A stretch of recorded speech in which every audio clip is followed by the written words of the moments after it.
Hello hi అండి. నేనైతే చాలా బాగున్నాను. మీరందరు బాగుండాలని మనస్ఫూర్తిగా కోరుకుంటున్నాను. Welcome back to our channel. ఇది వెనస్డే రోజు తీసిన బ్లాగ్ అండి. సంకటహార చతుర్థి అదే రోజు అండి. నేను ఎవ్రీ మంత్ ఉంటానండి సంకటహార చతుర్థికి. ఇది బ్లాగ్ వచ్చేసి evening to night routine blog అండి. అయితే సాయంత్రం పనులు ఇల్లు ఊడ్చాను. ఇల్లు ఊడ్చిన తర్వాత బయట ఊడ్చుకుంటున్నాను.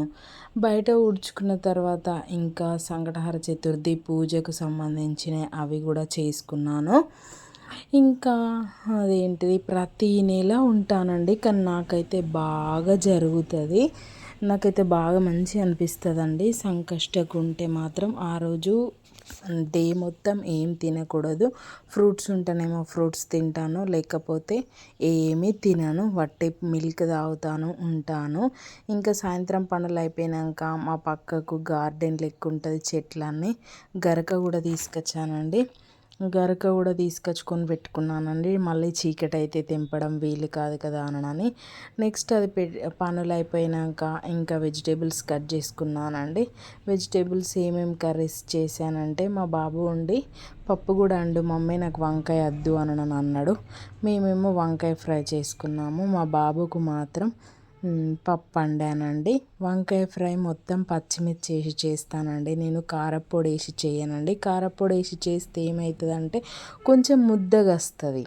అందుకోసం అననే పచ్చిమిర్చి వేసి వండింది అనుకోండి, పొడి పొడిగా చాలా బాగుంటుందండి. ఒకసారి మీరు కూడా ట్రై చేయకపోతే ట్రై చేయండి.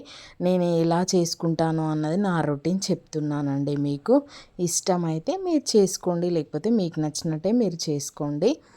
ఓకేనా ఫ్రెండ్స్. ఇంకా ఒకవైపు అది అదేంటి వంకాయ ఫ్రై చేశానండి, అటు పక్కకు పెట్టేశాను. ఇంకో సైడు పప్పు పోపు పెట్టేస్తున్నానండి. ఏం పప్పు అంటే శనగపప్పు కొంచెం పొడి పొడి చేశానండి. మా బాబుకు పప్పు అంటే ఇష్టం అండి. ఏ పప్పు అయినా ఏం కాదు కానీ తింటాడు. అందులో అంటే కందిపప్పు పెసరపప్పు అనేది తనకేం తెలియదండి. ఏ పప్పు అయినా ఓకే కానీ నాకు మాత్రం పప్పు ఉండాలి అని అంటాడు. ఓకే. అది వంకాయ ఫ్రై చూడండి ఇలా పొడి పొడిగా వస్తుందండి పచ్చిమిర్చి వేసి వండితే. ఇంకా ఇటేమో పప్పు చేసేసానండి. ఇంకా మా బాబు స్నాక్స్ కొరకు ఏదైనా అంచుకు కావాలంటే బెండకాయలు ఉన్నాయండి. ఒక 10 వరకు ఉన్నాయి బెండకాయలు. ఆ బెండకాయలతో ఏం చేయాలని స్నాక్ చూశానండి. చూసి ఆ బెండకాయలు కట్ చేసి పొడుగు కొంచెం కట్ చేసి దానిలో అది శనగపిండి, కొంచెం బియ్యపిండి, దానికి సరిపడా కారప్పొడి, ఉప్పు, ధనియాల పొడి, ఇంకా కొంచెం వాము, డైజెషన్ కావడానికి శనగపిండి వాడుతున్నాం కాబట్టి డైజెషన్ కావాలి కదా పిల్లలకి.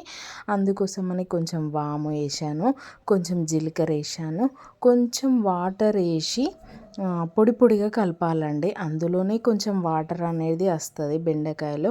ఇంకా కొన్ని వాటర్ వేసి కలిపితే పొడి పొడిలాగా వస్తుంది. దాన్ని పొడి పొడిలాగా కలుపుకున్న తర్వాత ఆయిల్ డీప్ ఫ్రైకి సరిపడా అంత పెట్టుకోవాలండి. పెట్టుకొని ఆయిల్లో ఇట్లా పకోడీలాగా వేసానండి. కానీ బాగా వచ్చిందండి. నేను ఫస్ట్ టైం చేయడం అసలు. ఇంకా వంట పూర్తయిన తర్వాత ఫ్రెష్ అప్ అయి స్నానం చేసి మా బాబు కొబ్బరికాయ కొడుతున్నాడు. దీపం ముట్టించేసామండి. మా బాబు పూజ చేశాను, నేను కూడా కొబ్బరికాయ కొడతానని కొట్టేశాడండి. ఇంతేనండి మా బ్లాగ్.